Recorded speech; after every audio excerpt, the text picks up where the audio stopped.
So I've always thought one of the hardest things about building a community is getting new members to actually stay. For me, onboarding was where things fell apart. When I first started, I thought my process was rock solid. I had the welcome email, the Slack invite, the community guidelines, even a resource document. But the reality is, 8 out of 10 members never came back after their first week.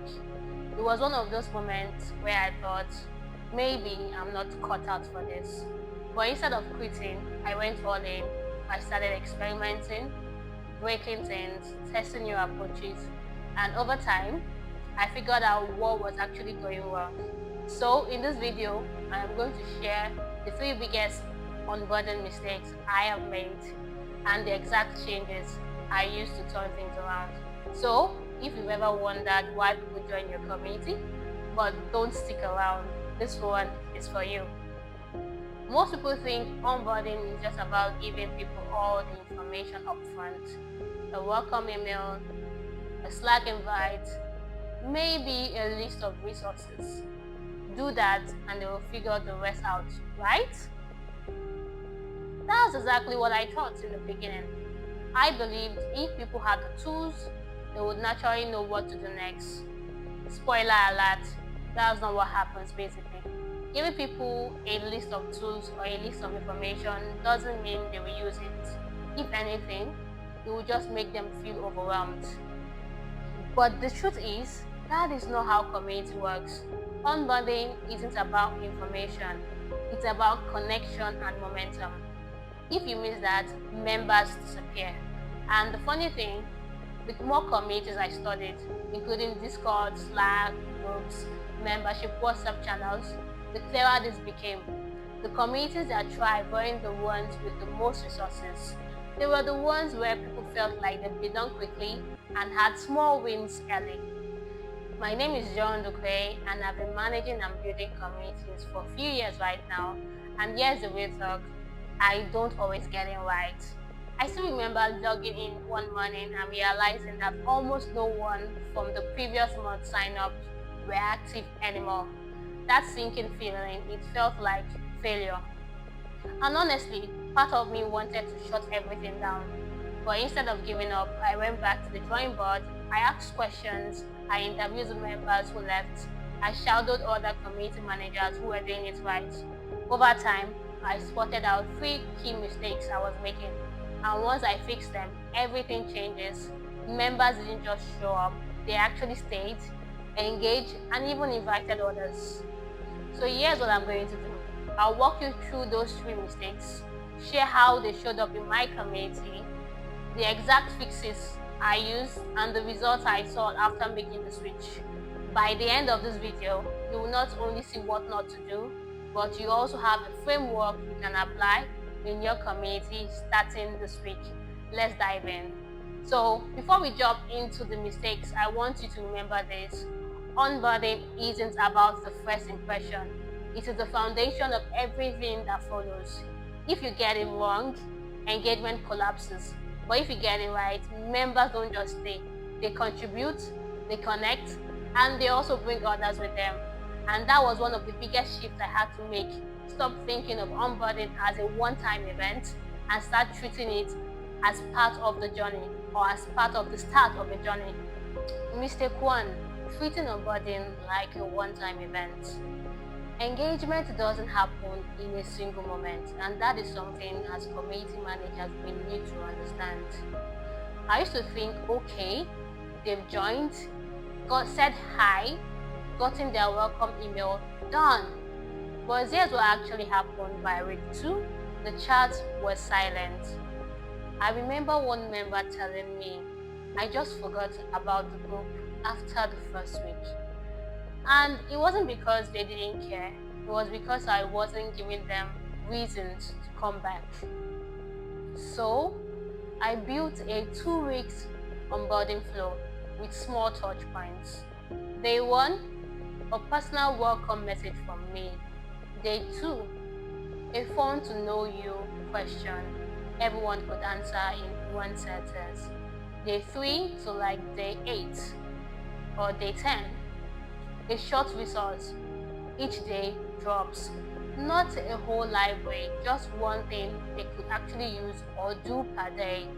And by the second week, a quick DM check-in saying, hey, how is it going? Anything that you're working on or anything you are excited about. It wasn't overwhelming. It was light, consistent, and kept people engaged just beyond day 1. Once I did this, members didn't just show up once. They kept showing up. In fact, my 2 weeks retention onboarding doubled. Mistake 2, overloading new members with information. Too much at once equals to overwhelm and equals to drop off. I made the rookie mistakes of giving members 10 channels, 5 documents, and 20 event invites all at once. And you know what they did? Nothing. They froze, they ghosted, and I was left wondering why. So I created a minimum viable start. Just 1 or 2 things to do right away. Introduce yourself in one channel and probably RSVP to one single event. That's it, not too much. Then I slowly opened up the rest over time. It felt like stepping stones instead of floodgates. Members took action because it was simple. Instead of freezing, members started engaging right away, and when people take one action, they are far more likely to take the next. Mistake 3, forgetting the human connection. People don't stay for platforms, they stay for people. At first, I focused on logistics, which were the rules, the resources, and the events. But here's one thing, that there was no real connection. So people didn't feel like they belonged. They didn't see a face or a friend. What they saw was a Slack workspace or a Discord server. So I started pairing newcomers with a community buddy, just someone who could say hi, answer a simple question, and make them feel seen. I also hosted short casual coffee chats, co-working space, just for new members, no agenda, just conversations. That one human touch changed everything. Suddenly, people weren't just staying, they were building relationships. And here is the real magic. When people made one friend, they almost always invite others. Here is the thing, each of these fixes helped. But the real change came when I combined all 3 together. I moved from one-time welcome to a journey. I simplified the start and then layered in connection. That combination actually transformed onboarding from just a drop-off event or point into a launchpad for engagement. And that is what every community manager wants, right? Right. A system that keeps people coming back, not just because they feel obligated to, but because they actually enjoy being there. So here's my challenge for you. Pick one of these fixes and test it in your own community this week. Don't try to do all 3 at once. Just test one for now. And if you want to keep learning with me, hit the subscribe button. I'm currently on a 90-day challenge where I'm posting 1 new video every week about what's actually happening in community building.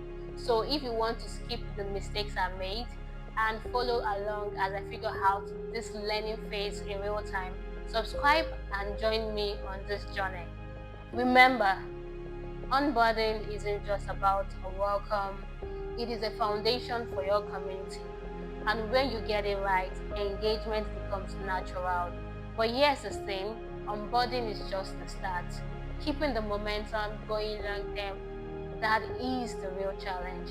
And that is exactly what I'm going to cover in my next video. And I'll see you there.